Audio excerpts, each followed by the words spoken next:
Pesquisador, hoje nós vamos falar sobre uma das tecnologias que mais utilizamos em nosso dia a dia, a internet. Vamos conhecer a história da internet, entender desde como surgiu até ela se tornar o que temos hoje. Tudo isso logo depois da vinheta.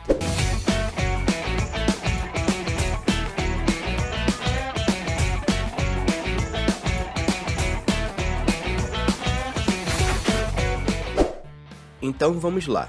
A internet surgiu durante uma guerra, mais precisamente durante a chamada Guerra Fria, que foi uma disputa entre as duas superpotências da época, os Estados Unidos e a União Soviética.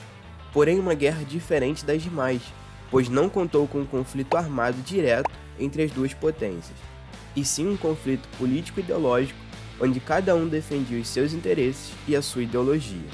Nós só não vamos nos aprofundar nesse assunto, pois nosso foco é entender a tecnologia que surgiu nessa época, mas se vocês quiserem saber mais sobre a Guerra Fria, deixem aí nos comentários.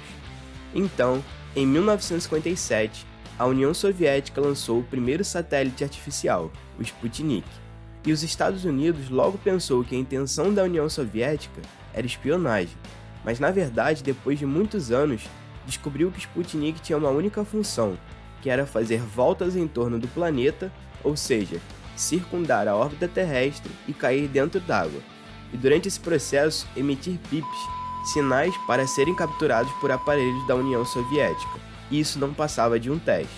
Só que os Estados Unidos não sabiam disso. O presidente da época, o militar Dwight Eisenhower, muito preocupado com a evolução tecnológica da União Soviética, fundou uma agência para estudos sobre tecnologia para a guerra, a chamada DARPA. Essa agência existe até hoje, e desde sua criação foi responsável pelo desenvolvimento de diversas tecnologias.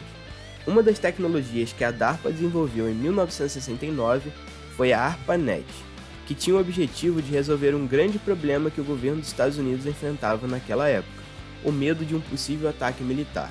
Imagina o seguinte, no mapa, a metade dos Estados Unidos era uma base militar, e na outra metade era outra base. Assim, se a União Soviética decidisse destruir um desses centros militares, o outro teria que ter todos os dados do primeiro. Então a ideia era ter um backup dos dados, pois era muito perigoso arriscar perder todas as informações caso um desses centros explodisse. Pensando nisso, eles criaram uma pequena rede, a ARPANET, iniciando somente com 4 pontos, e cada um deles tinha um computador, um SDS Sigma 7 na Universidade da Califórnia, um SDS-90 na Universidade de Stanford, um IBM 370-75 no Centro de Matemática de Los Angeles e o único computador militar da época, um DEC PDP-10 na base de Utah. Esses computadores, além de armazenarem dados, também poderiam ser utilizados para trocar informações. Mas vamos refletir um pouco sobre os computadores que acabamos de falar. Eles eram computadores diferentes e de fabricantes diferentes, 2 computadores da SDS, um computador da DEC e um da IBM. Nessa época, computadores diferentes falavam linguagens diferentes. Um computador da IBM não se comunicava com um da SDS, e um da DEC da IBM não se comunicava com um da SDS. Um grande problema. Pensando nisso, pesquisadores da Universidade da Califórnia criaram um protocolo, o chamado NCP, o Network Control Protocol, um protocolo de controle de rede. Basicamente, ele falava uma linguagem única. Imagina uma situação. Em vez de 4 computadores, temos 4 pessoas.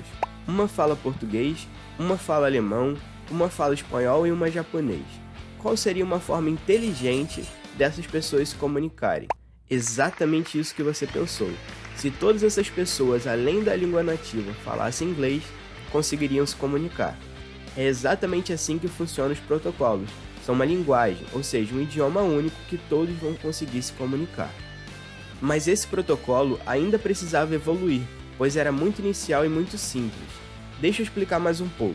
Basicamente, se o SDS-90 quisesse conversar com o IBM 370-75, a rede paralisava, era criada uma comunicação entre esses 2 computadores e eles começavam a transmitir dados. Só quando terminava essa transmissão que a rede era liberada. Assim, para 4 computadores até era possível administrar, pois se 2 computadores estivessem transmitindo dados, era só os outros 2 aguardarem a rede ser restabelecida. O problema foi que essa rede cresceu, E se você está pensando que foi através de satélites, não, eram cabos que atravessavam os Estados Unidos. E apesar do NCP também ter evoluído um pouco, com tantos pontos, estava se tornando impraticável. Foi nesse momento da história que dois pesquisadores criaram dois protocolos que posteriormente foram unidos. O Robert Kahn criou o TCP, o Transmission Control Protocol, que a ideia era eliminar o problema do NCP de ter que parar a rede para fazer uma transmissão, só que esse protocolo tinha um problema devido à quantidade de pontos, pois ainda era preciso, dentro da rede, identificar os computadores. Foi a partir daí que o Windsurf criou um protocolo de identificação de máquinas, o chamado IP, o Internet Protocol. Juntando o trabalho dos dois pesquisadores, criou-se um conjunto de protocolos chamado TCP/IP, que é o protocolo que utilizamos até hoje. Claro que hoje estamos numa versão muito mais atualizada, mas a primeira versão foi criada pelos pesquisadores Robert Kahn e Windsurf. A criação desse protocolo foi emergencial e a rede continuava a crescer. Inclusive já tinha a primeira comunicação via satélite com a Universidade de Londres. Então agora tinha comunicação entre continentes. Com isso, a ARPANET cresceu muito. Cresceu tanto que os militares falaram que não queriam mais administrar essa rede, pois estava grande demais, porque englobava os centros militares, os pesquisadores das universidades e algumas pequenas empresas. Então eles resolveram separar tudo. A parte militar ficou com uma rede menor, chamada MILNET, a rede científica foi chamada de NSF-NET e também várias redes comerciais. Todas essas redes queriam se comunicar, criar uma rede de interconexão entre elas, menos a MILNET por ser militar. Essa nova rede foi chamada de Interconnect Network, que de forma abreviada ficou Internetworking. Depois esse termo foi simplificado ainda mais e surgiu o termo Internet, que usamos até hoje. Então a internet teve origem a partir da ARPANET, que surgiu durante a Guerra Fria com o objetivo de proteger os centros militares. Pesquisador, muito interessante toda essa história, não acha? Mas segura aí que já vou te contar mais curiosidades. A internet que temos hoje é gigante, ela cobre praticamente o mundo inteiro. Dá uma olhada nessa imagem. Será que essas comunicações que vocês estão vendo são por satélite? Não. São comunicações por baixo d'água, são cabos submarinos, que podem ser observados no site www.submarinocablemap.com. Hoje, praticamente todos os continentes estão interligados entre si através de uma rede gigante que chamamos de internet, que na verdade não é uma rede, é um conjunto de muitas redes, como já vimos na origem do termo. Mas você deve estar se perguntando o seguinte: depois de chegar no litoral, o que acontece? Como vai a conexão para dentro dos países? Aí entra o sistema de satélite, balão de comunicação e transmissão via antena para a distribuição da internet pelo território. Mas como funciona a comunicação hoje? Como eu transfiro dados de um ponto A para um ponto B? Vamos imaginar que seu computador é o da esquerda, o ponto A, e o da direita é o ponto B, o computador que você quer acessar. Nesse momento que você está assistindo esse vídeo, você é o ponto A, que chamamos de cliente, e o computador B, que vai disponibilizar para você a mídia, chamamos de servidor. Então nesse momento você está acessando os servidores do Google, os servidores do YouTube. Então basicamente o servidor do YouTube tem esse arquivo e você quer esse arquivo. Imagina o seguinte: o ponto A, o ponto da sua máquina, quer uma foto e o ponto B, o servidor, tem essa foto. O que o seu computador vai fazer é solicitar essa foto. Mas como um computador da sua casa consegue atingir um servidor? Como ele consegue, numa rede gigante, descobrir onde está o arquivo? Como o seu computador consegue achar qual servidor deve acessar? Se você quer entender mais sobre essas e outras perguntas, deixe aí nos comentários que eu trago um vídeo explicando.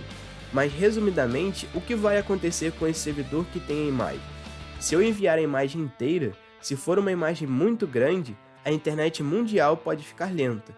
Então é nesse momento que o TCP/IP entra em ação.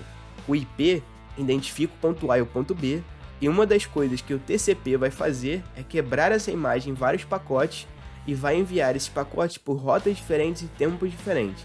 E no final da transmissão, todos os pacotes vão estar em seu computador, e o seu TCP vai ser responsável por reunir todos esses pacotes e reconstruir a imagem. E uma pergunta que faço para você agora é: você sabe como era a internet antigamente? A internet não era atraente, não tinha nada gráfico. Basicamente era uma tela preta com letras verdes, como você está observando na tela. O protocolo básico que tínhamos para navegação de conteúdo era o protocolo chamado Gopher. E quando acessado, era assim que funcionava. Não tinha nem mouse, era preciso interagir pelo teclado. Para abrir uma imagem, era necessário baixar e abrir no seu ambiente gráfico. Não tinha imagem no meio do site como estamos acostumados hoje. O conteúdo era um monte de textos, e esses textos que estão brancos no fundo eram links, que poderiam ser acessados com a seta do teclado. Outro grande avanço ocorreu em Genebra, quando um inglês chamado Tim Berners-Lee criou uma tecnologia muito interessante. Ele estava participando de um projeto tipo Gopher. Eram textos que tinham áreas sensíveis, aquelas áreas brancas que citei, só que poderiam ser acessadas através de links que ele chamou de hiperlinks. Ele evoluiu muito essa tecnologia e chegou num protocolo que seria incluído mais tarde no TCP/IP. Com certeza você já viu, o famoso HTTP, o Hypertext Transfer Protocol. Testa só aí, acessa qualquer site da internet, clica na barra de endereço que vai aparecer lá no canto superior esquerdo, http://. E além do HTTP, ele também criou a linguagem HTML, o Hypertext Markup Language, basicamente uma linguagem de marcação para hipertextos. Vou falar mais dessa tecnologia em um próximo vídeo. Ele também criou o WWW, World Wide Web, que é uma rede de alcance mundial. Uma outra coisa que precisou ser criada para a World Wide Web funcionar foi um navegador. Hoje usamos o Google Chrome, o Edge, o Opera, o Firefox, mas o primeiro navegador na época foi o Mosaic, criado pelo Mark Anderson. E graças a esse conjunto de tecnologias, a World Wide Web se tornou realidade. Mas o que é a World Wide Web? Qual é a diferença dela para a internet? A internet é mais ampla. Presta atenção no gráfico que está aparecendo na tela. A internet é a rede das redes. Dentro da internet, nós temos servidores especializados em determinado tipo de serviço ou protocolo. Por exemplo, servidores especializados em transferência de arquivos, FTP, outros especializados em receber e enviar e-mails, SMTP, o POP3, o IMAP, que são protocolos de transferência. E existem servidores especializados em HTTP, a tecnologia criada por Tim Berners-Lee. Então esse termo que ele cunhou, o WWW, é uma sub-rede da internet. É a parte da internet que é especializada em HTTP. E todas essas redes se comunicam. Então a World Wide Web foi de suma importância para a internet ser o que temos hoje. Se gostou do vídeo, deixe o like para ajudar o canal a crescer cada vez mais, se inscreve, ativa o sininho para receber todas as novidades e deixe aí nos comentários sugestões de temas para os próximos vídeos. Venha expandir a mente com a gente!